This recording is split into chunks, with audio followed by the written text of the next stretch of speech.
శుద్ధి చేయకుండా గోదావరిలో కలుస్తున్న 75 MLD కాలుష్య వ్యర్థాలను పూర్తిగా శుద్ధి చేసిన తర్వాతే నదిలోకి వదిలేలా యుద్ధ ప్రాతిపాదికన చర్యలు చేపట్టాలని పవన్ కళ్యాణ్ ఆదేశించారు. అత్యంత ప్రాధాన్య అంశంగా గుర్తించి పనిచేయాలని అధికారులకు స్పష్టం చేశారు. ఇందుకు తొలి అడుగుగా పీసీబీకి 100 కోట్లు కేటాయించాలని ముఖ్యమంత్రి చంద్రబాబును కోరతానని చెప్పారు.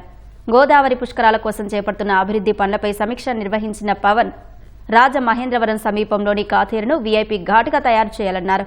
పంచాయతీరాజ్ శాఖ నిధులతో జూన్ 25లోగా మునికూడల్ని మోడల్ పుష్కర ఘాట్గా సిద్ధం చేయాలన్నారు. సామాన్య భక్తులు ఎలాంటి ఇబ్బందులు పడకుండా ఉండాలన్నారు. ప్లాస్టిక్ స్థానంలో బయోడీగ్రేడబుల్ వస్తువులు వినియోగించాలని పవన్ స్పష్టం చేశారు. యుద్ధ ప్రాతిపాదికన I request Kantilal ji to write a letter to approach CMO. Of course, from political side, we will connect to Honorable CM also. From the administrative side, you have to communicate to Chief Secretary on a war footing. How do we contain this 75 MLD discharge with completely treated? I think this should be the priority even before roads. ఇది చేయనప్పుడు there is no point. దీనికి మత విశ్వాసాలు ఉన్నాయి, ధార్మిక విశ్వాసాలు ఉన్నాయి, గుళ్ళు గోపురాలు జరిగితే పుణ్యం వస్తో లేదో నాకు తెలియదు. కానీ ఈ 55 మిలియన్ లీటర్లు రోజుకి మురుగునీరుని అటు ఆంధ్ర పేపర్ మిల్స్ నుంచి రకరకాల పేపర్స్ వచ్చే మరుగును ఈ పొల్యూట్ వాటర్ని పెడితే నాకు పుణ్యం ఎంత వస్తుందో తెలియదు, కానీ జబ్బులు అయితే ఖచ్చితంగా వస్తాయి. అందుకే నేను కృష్ణ సార్ కూడా చెప్తా ఉంటే so there is a mission clean Krishna and Godavari canals.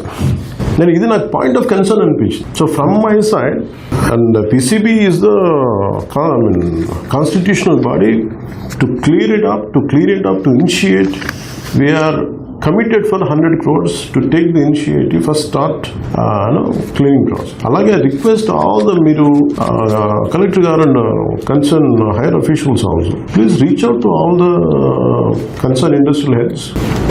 మీరు చేయకపోతే ఏమైపోద్దంటే వాళ్ళు ఏంటంటే ప్రైవేట్గా some of people might know me personally, sir కొంచెం హెల్ప్ చేయండి అంటే కరెక్ట్ మేము చేస్తాం, కానీ ప్రజలను వంచి మేము మోసం చేయలేం కదా.